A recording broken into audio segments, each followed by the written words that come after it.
My first assignment was at St. Maurice on the south side of Chicago. And myself and the pastor one year decided, you know what, we're going to start a parish carnival.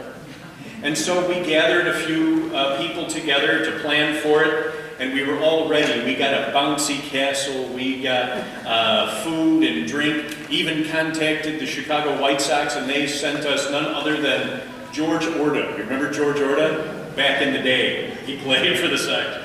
Well, you know who was there on the day of the fair? George Orta, myself and Bill, and 3 other people. That was it. George wasn't too happy about that. Disappointment comes to us sometimes. We prepare well. We think the conditions are good, and then things fall apart. And we start asking questions. Why did this happen? And this is where I learned that everybody blames the pastor when it happens. So, because, Bill, it's your fault, dude. You know. So we were wondering, what happened to this thing? And we couldn't figure it out. Was it our problem? Was it somebody else's? What was the schedule?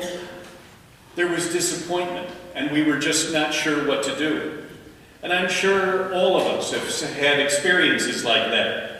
You younger people might be taking a test in school. You study really hard for the test, and then the day of the test comes, and it may as well be in ancient Egyptian, because you just don't know what in the world is on that sheet of paper. Or if you're an older person and you go for a job interview, and you're sure you've nailed it, and you don't get the job. Or there's a task at work, and you think you did everything perfectly, and it just kind of blows up.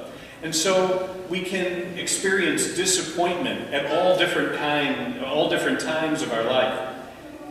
In the vineyard that we read about today, there is fertile ground there. It's built on a hillside. The landowner works the land and gets it all ready and puts in the best vines. And then what happens? Wild grapes, sour grapes, can't do anything with them. And the landowner does not get the results that he wanted. And so this is one thing that really surprises me, however. In the first reading, what happens to the vineyard that doesn't produce? It gets destroyed. But in the gospel, it changes. What happens then? The vineyard remains intact, but new people are going to cultivate it. It's important to keep that in your head. And so when we read these readings, what do we see in them? First of all, there's an expectation that everything is going to be perfect. And we know well that life is not that way. The expectation of perfection is perfectly wrong. I have the honor and privilege of celebrating a lot of weddings, and I see brides, or mostly mothers of bride, who make themselves crazy planning all of the small details, crossing the T's and dotting the I's. They are focusing on the wedding rather than the marriage that follows after, but that's a whole other question. But what happens when all of that planning goes on and then it rains? Or there's something that doesn't go right with the wedding? Or push it out even more, the vineyard of that marriage, after a few years, fails. And so there's sadness and disappointment for the couple and all of the people around them. And they're saying, we did everything right. We did all of our preparation. But there is disappointment. Well, despite the preparation, despite the good intentions, things sometimes might not work out. But unrealistic expectations are really disastrous for us because we realize that life is not perfect. We have to tolerate some messiness because that is what life is like. And so we can learn a lot from that situation in saying we always have to give thanks for what we have. And that is, not every tea was perfect, not everything was perfect, but still we have the love that God gave to us. Always look for the good in the midst of a disappointing situation. Also, another thing from these readings is that even God, the landowner, even God can't get everything to produce the way he would want, which actually takes a lot of pressure off of us. If God can't make the vineyard grow, then we ought to be a little bit more patient with ourselves. But there are some who might say, well, if God is really God, then everything would be absolutely perfect. Well, it's not going to be. There's disappointment, even for God, and that's going to come despite our best efforts and our best intentions.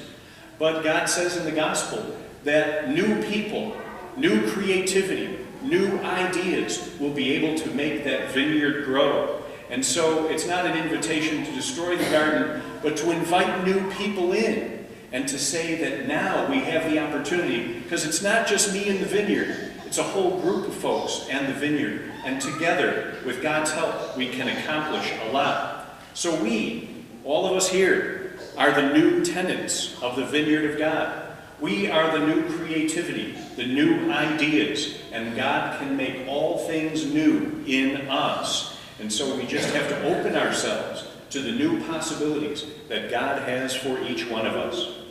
So the gospel tells us that the vineyard is our responsibility.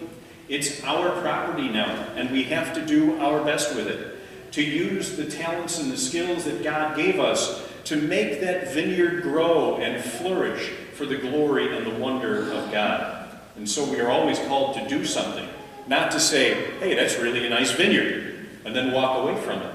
No, we get our hands dirty in that vineyard, and we take action. We do something with it. It is a great blessing, but also at the same time, a great responsibility. So, your vineyard is your home. Your vineyard is your school. Your vineyard is your workplace. Your vineyard is your church. And so we ask, what talents and skills are we going to use in order to bear good fruit in that vineyard? We know with God's help and grace, we can always make wonderful and joyful things happen in the vineyard, because that is God's greatest blessing to us all.